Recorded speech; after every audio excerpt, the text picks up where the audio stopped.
This is One Sentence News, a daily podcast featuring 3 news stories with a sentence-long summary and 1 sentence of context apiece. I'm Colin Wright.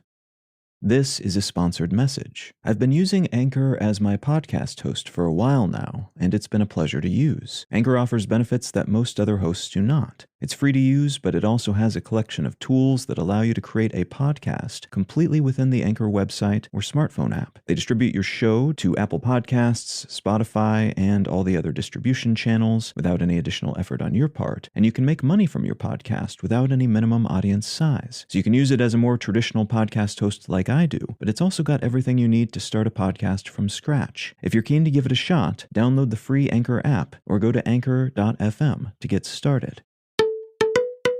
It's Monday, October 17th, 2022. Let's talk about the news.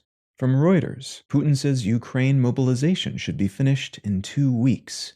Last Friday, Russian President Putin said that the Russian military should finish rounding up reservists in about 2 weeks, and that they should be done with large-scale airstrikes, like those leveraged against Ukrainian targets over the past week, for now.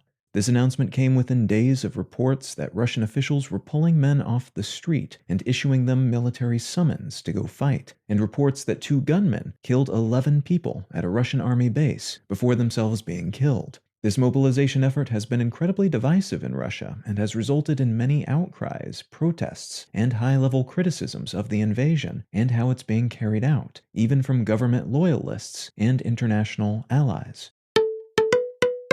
From Bloomberg, NATO states back German-led anti-missile shield for Europe. At least 15 countries, mostly from the NATO alliance, have signed on to be part of a German project to build a European anti-missile shield across the continent. This shield would allow for the interception of all sorts of missiles launched from all directions at all heights, and would likely make use of a variety of interconnected systems, like the Israeli Arrow 3, US Patriots, and German Iris-Ts, among others. The idea is to get an interoperable mesh of missile protection in place before whatever happens next, the invasion of Ukraine having made it evident that the recent default for Europe no longer applies, and they should thus be prepared just in case.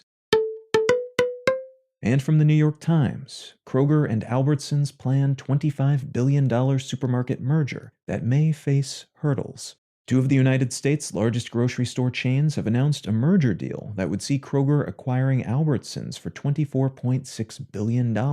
This merger is almost certain to catch the attention of regulators and has already been criticized by consumer advocates and independent grocery chains. From the perspective of the folks running these 2 mega companies, each of which owns a slew of grocery store brands, the logic is to get big enough to compete with Walmart and Amazon, both of which have stepped into and started to snuff out other players in the supermarket space. From the perspective of regulators, mergers of this kind tend to increase prices at the newly merged stores, usually by somewhere between 3 and 7%. Even when those running the companies swear they're merging in order to lower prices for consumers. This would be a pretty big deal for the US supermarket industry if it's approved, as this would mean across much of the country, 70% of grocery options would be operated by either Walmart or this newly merged entity. And in some places, that dominance would be as high as 90%, dramatically reducing competition in this space.